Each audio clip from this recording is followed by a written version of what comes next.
Donc je vous ai montré sur un tuto comment peindre un cadre de porte. Donc là bien sûr, maintenant il me reste la porte. Alors la porte, bon ça c'est simple. Ce que je vous conseille moi, c'est vous pouvez soit la peindre quand vous prenez dessus comme ça, d'accord, ou soit effectivement la dégonder. Après ça fait une manutention, enfin un effort supplémentaire à faire. Moi ce que je vous conseille, c'est éventuellement la laisser, d'accord. Si vous voulez, vous pouvez cacher, comme j'avais montré sur des vidéos, cacher tout le tour, hein, avec du scotch papier. Ok, voilà, cacher tous les tours. Après, vous n'êtes pas obligé, hein. C'est vous qui voyez. Mais surtout, avant tout, ce qu'il faut faire, c'est quoi? C'est enlever tout simplement la poignée. Je te calme, hop. La poignée. La poignée, c'est deux vis comme ça. Ok. Vous enlevez tout. Moi, j'avais déjà commencé à l'avance. Vous voyez, elle est faite comme ça, la poignée. Ok. Et c'est une vis qui est d'un côté et de l'autre. Donc vous avez juste à dévisser, vous tirez et tout vient. Comme ça, vous avez tout. Ok. Voilà. Par contre, attention, si vous la reclaquez, vous êtes renfermé. Hein, d'accord. Donc si, admettons, je la reclaque, je suis mal. Parce que si j'ai pas de tournevis, vous voyez, là, si je la claque, et je suis renfermé. Donc l'idée, c'est d'avoir un tournevis un peu plus large, avec un carré. Enfin, tournevis et dans le carré, vous faites ça pour ouvrir la porte. D'accord. Bon, ça vous voyez peut-être pas très bien, mais bon, je vous montrerai la suite tout à l'heure, surtout pour comment peindre la porte, tout de suite.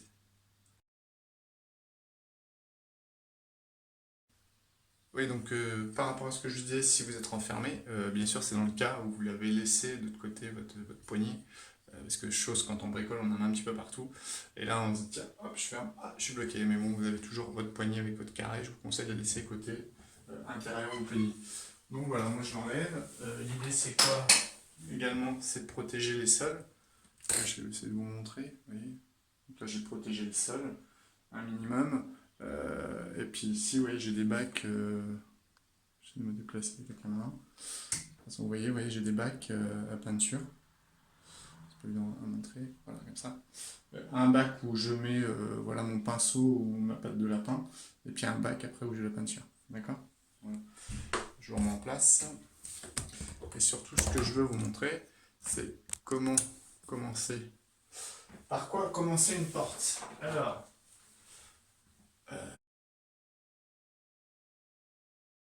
Alors, pour commencer une porte, première étape, donc c'est quoi? C'est moi, vous voyez, j'ai des petites, je sais pas si vous voyez ici, des petites imperfections, des petits autocollants, des doubles faces ou des petites choses qui étaient collées sur la porte. Donc là, c'est quoi? C'est moi déjà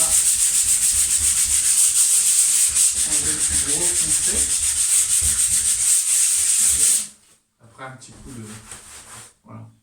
Après, si vous voulez, vous pouvez légèrement passer un petit papier de verre partout.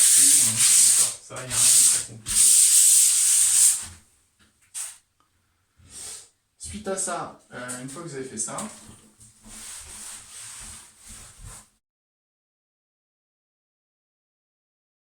petite précision pour le ponçage de la porte, ça paraît effectivement simple. Mais vous voyez, là on appelle ça le veinage du bois. Si vous regardez de plus près, on voit le veinage du bois. D'accord. Donc il va dans ce sens-là. Et ici, comme on peut le voir ici, sur la porte, ça tombe un petit peu parce que j'essaie de... Vous voyez, ici, on voit le veinage dans l'autre sens. D'accord. Donc là, il est dans ce sens-là, dans ce sens-là. Ce qu'il faut faire, tout simplement, je remets en place la caméra. Pas de bêtises. Parce que j'ai mis la caméra sur le bas.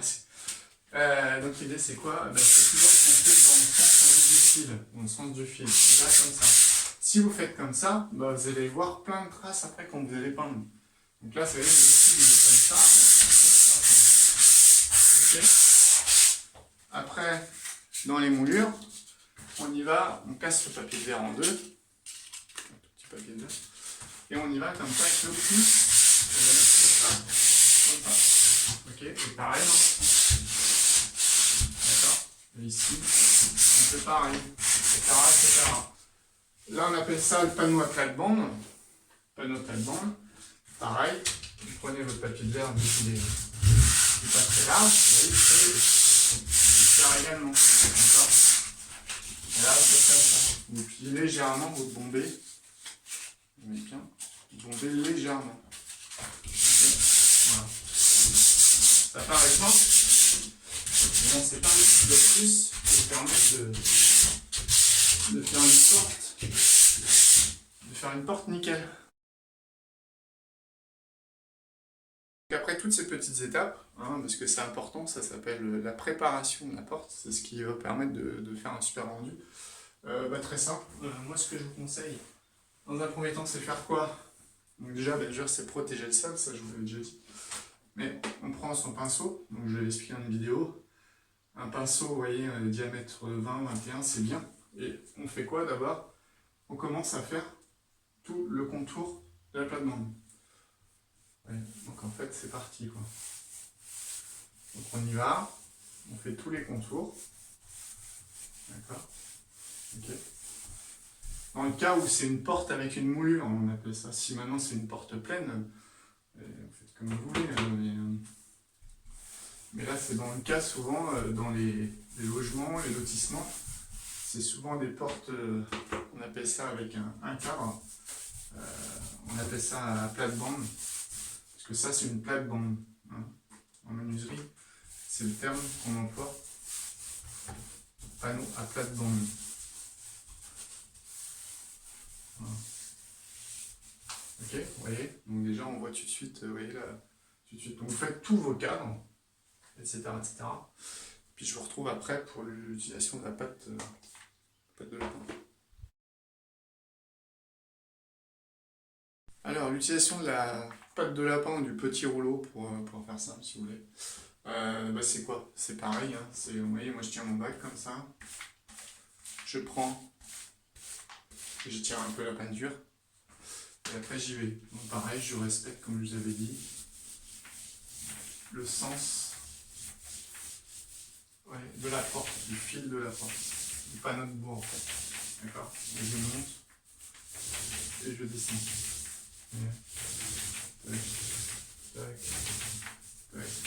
C'est super rapide. Et effectivement, vous pouvez croiser hein, si vous voulez. D'accord. Je vais passer. Je sais pas si vous voulez. Tac. Et après, moi, je fais toujours ma finition. Toujours.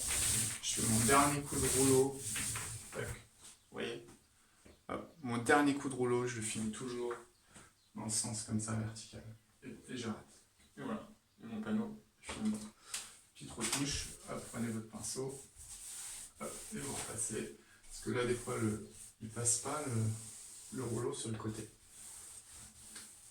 Et voilà. Donc après, vous voyez, j'ai fait mes 3 panneaux. D'accord. Ok. Et en fait, je vous conseille, moi, c'est déjà peindre tous les tours là. Je vais vous faire vite fait. Je vais pas mettre devant. C'est quoi? C'est peindre, vous voyez. On démarre là. C'est peindre tous les tours. D'accord. Et une fois que vous avez fait tous les tours, je fais vite fait la longueur là. Tac. Pour vous montrer. Je reprendrai. Mais l'idée c'est quoi? C'est on prend cette pâte de lapin après. C'est un petit rouleau. Et on y va. D'accord.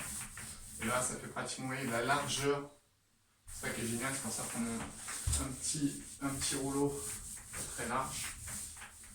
Comme ça, on avance super vite. Ok. Et là on remonte. Et là, hop, c'est fini. Donc voilà ma porte finie. J'essaie de me rapprocher. Oui. Alors c'est pareil, autre petite astuce, quand vous peignez, faites pas quand c'est sombre. Bon, moi, vous voyez, j'ai pas trop le choix, mais pensez à ce que ce soit bien éclairé, quoi. Mettez bien de la lumière pour voir tous vos défauts ou pas. Parce que là, on peut voir. Allez, hop, tac, dernier petit. Donc voilà, écoutez, j'espère que ce tuto vous servira et vous pourrez tranquillement faire vos portes vu qu'on est confiné. Si vous avez un peu de peinture qui vous reste, c'est facile de faire des portes. Donc, je vous ai montré une vidéo pour le cadre, maintenant la porte. Voilà, mais écoutez, je vous dis à très bientôt. Sinon, en termes de temps, une fois que vous avez le coup de main, allez, en 10-15 minutes, vous avez fait votre porte, quoi. Voilà. Mais écoutez, je vous dis à très bientôt pour de prochaines vidéos.